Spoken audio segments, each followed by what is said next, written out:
ఉమ్మడి పాలమూరు జిల్లాలోని నాగర్ కర్నూల్ మహబూబ్ నగర్ రెండు పార్లమెంటు స్థానాలకు పార్లమెంట్ ఎన్నికలు మే 13వ తేదీన జరిగాయి. వాటికి సంబంధించినటువంటి కౌంటింగ్ ప్రక్రియ రేపు జరగబోతుంది. దీనికి సంబంధించి అధికారులు అన్ని ఏర్పాట్లు పూర్తి చేస్తున్నటువంటి పరిస్థితి. మే 13వ తేదీన ఎన్నికల ప్రక్రియ ముగిసిన తర్వాత అక్కడ నుంచి వీవీప్యాట్స్ కావచ్చు, అదేవిధంగా ఈవీఎంలన్నింటినీ కూడా స్ట్రాంగ్ రూమ్ల వద్ద భద్రపరిచారు. మహబూబ్నగర్ పార్లమెంట్ స్థానానికి సంబంధించినటువంటి ఈవీఎం వీవీప్యాట్స్ అన్నింటినీ కూడా పాలమూరు యూనివర్సిటీలో స్ట్రాంగ్ రూమ్ల వద్ద ఏర్పాటు చేసినటువంటి స్ట్రాంగ్ రూమ్ల వద్ద పూర్తిగా భద్రపరిచినటువంటి పరిస్థితి. ఇక్కడ పూర్తిగా మూడంచెల భద్రతా వ్యవస్థను కూడా ఏర్పాటు చేశారు. ఎలాంటి అవాంఛనీయ ఘటనలు కూడా చోటు చేసుకోకుండా ఉండేందుకు అన్ని రకాల ఏర్పాట్లు కూడా పూర్తి చేసినటువంటి పరిస్థితి. పోలింగ్ ప్రక్రియ అంతా కూడా సజావుగా ముగిసింది.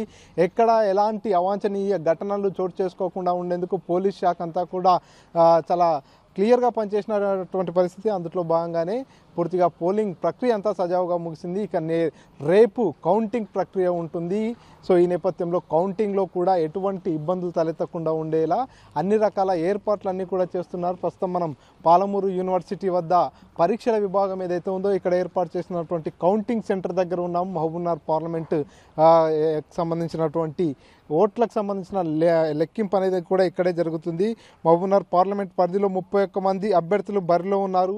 నాగర్ కర్నూల్ పార్లమెంట్ పరిధిలో 19 మంది అభ్యర్థులు బరిలో ఉన్నారు. సో ఇందులో ప్రధాన పార్టీలకు చెందినటువంటి కాంగ్రెస్, బీఆర్ఎస్, బీజేపీతో పాటు ఇండిపెండెంట్ అభ్యర్థులంతా కూడా బరిలో నిలిచినటువంటి పరిస్థితి. ఈ నేపథ్యంలో పూర్తిగా మహబూబ్నగర్ జిల్లాలో ఉన్నటువంటి రెండు పార్లమెంట్ స్థానాల్లో కూడా హోరీ పోరు నడిచింది. చివరి దాకా కూడా రసవత్తరమైనటువంటి పోరు నడిచింది.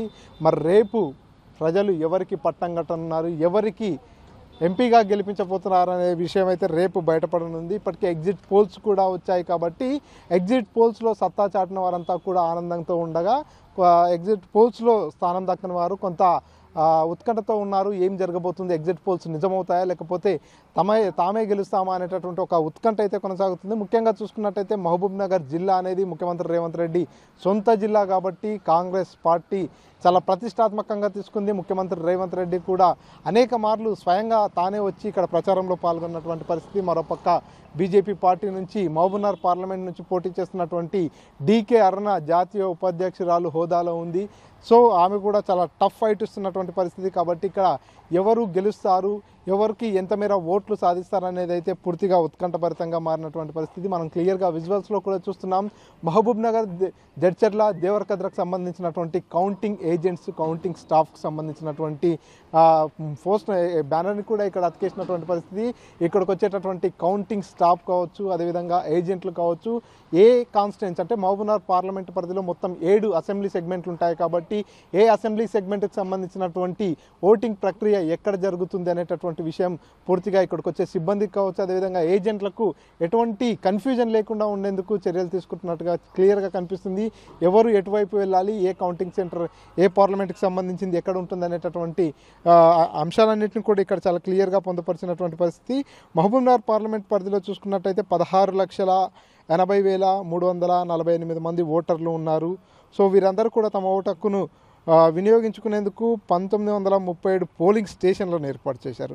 ఇక నాగర్ కర్నూల్ పార్లమెంటు సెక్టార్లో చూసుకున్నట్టయితే 17,34,773 మంది ఓటర్లు ఉండగా వారు తమ ఓటు హక్కును వినియోగించుకునేందుకు 1944 పోలింగ్ కేంద్రాలను ఏర్పాటు చేసినటువంటి పరిస్థితి. ఈ నేపథ్యంలో మరి ఏ పార్టీ ఎంత మేర ఓట్లు సాధిస్తుంది, ఏ అభ్యర్థి గెలుస్తాడు, ఏం జరుగుతుందనేది ఉత్కంఠభరితంగా మారింది. మే 13వ తేదీన ఎన్నికలు పూర్తి అయిపోయిన తర్వాత ఎవరు గెలుస్తారు, ఏం జరుగుతుందనేది అయితే పూర్తిగా ఒక సస్పెన్స్గా మారిపోయినటువంటి పరిస్థితి.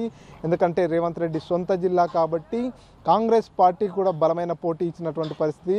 బీఆర్ఎస్ పార్టీ ఇక్కడ సిట్టింగ్ ఎంపీలు ఉన్నారు కాబట్టి బీఆర్ఎస్ పార్టీ కూడా తమదైన శైలిలో ముందుకెళ్ళినటువంటి పరిస్థితి. కాబట్టి మరి ఏ పార్టీకి ప్రజలు పట్టం కడతారు, ఏ పార్టీ గెలుస్తుంది, ఏ పార్టీ ఎంత మేర మెజార్టీ సాధిస్తుంది, ప్రజలు ఎవరి వైపుకు నిలబడ్డారు అనేటటువంటి ఉత్కంఠ అయితే కొనసాగుతుంది. మే 13వ తేదీన ఎన్నికలు పూర్తి అయిపోయాయి. ఆ రోజు నుంచి ఈ రోజు వరకు కూడా ముఖ్యంగా మహబూబ్నగర్ పార్లమెంట్ పరిధిలో చాలా వరకు బెట్టింగ్స్ కూడా జరుగుతున్నట్టు తెలుస్తుంది. కాంగ్రెస్ వర్సెస్ బీజేపీగా ఇక్కడ ఉత్కంఠ పోరు నడుస్తున్న నేపథ్యంలో ఎవరు గెలుస్తారనే అంశంపై కూడా బెట్టింగ్స్ కూడా నిర్వహించుకుంటున్నటువంటి పరిస్థితి.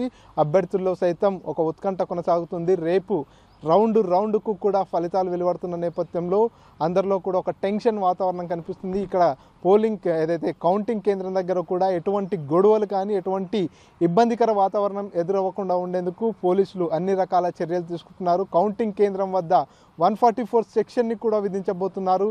ఎందుకంటే రెండు పార్టీల నాయకుల మధ్య కూడా ఉత్కంఠ పోరు నడుస్తున్న నేపథ్యంలో ఇరు పార్టీలకు సంబంధించినటువంటి కార్యకర్తలు క్యాడర్ అంతా కూడా ఇక్కడికి వస్తారు. కాబట్టి ఎటువంటి అవాంఛనీయ ఘటనలు చోటు చేసుకోకుండా ఉండేందుకు పోలీసులు అయితే సర్వం సిద్ధం చేసినటువంటి పరిస్థితి. ఎన్నికల కౌంటింగ్కు సంబంధించి అధికారులు ఇప్పటికే ఎవరైతే సిబ్బంది కావచ్చు, ఏజెంట్లు కావచ్చు, వారందరితో కూడా చర్చలు జరిపారు. అందరికీ కూడా దీనిపై అవగాహన కల్పించినటువంటి పరిస్థితి. మరి రేపు ఉదయం కౌంటింగ్ ప్రక్రియ మొదలవుతుంది కాబట్టి దానికి అన్ని రకాల ఏర్పాట్లను కూడా పూర్తి చేస్తున్నటువంటి పరిస్థితి ఉంది. ఇది ఇక్కడ తాజా అప్డేట్. కెమెరా పర్సన్ నర్సింగ్రెడ్డితో మణికంఠ, RTV, మహబూబ్ నగర్ నుంచి. మరిన్ని వీడియోస్ కోసం ఛానల్ ని సబ్స్క్రైబ్ చేయండి. లేటెస్ట్ అప్డేట్స్ కోసం వాట్సాప్ ఛానల్ ని ఫాలో చేయండి. అండ్ లింక్ డిస్క్రిప్షన్ లో ఉంది.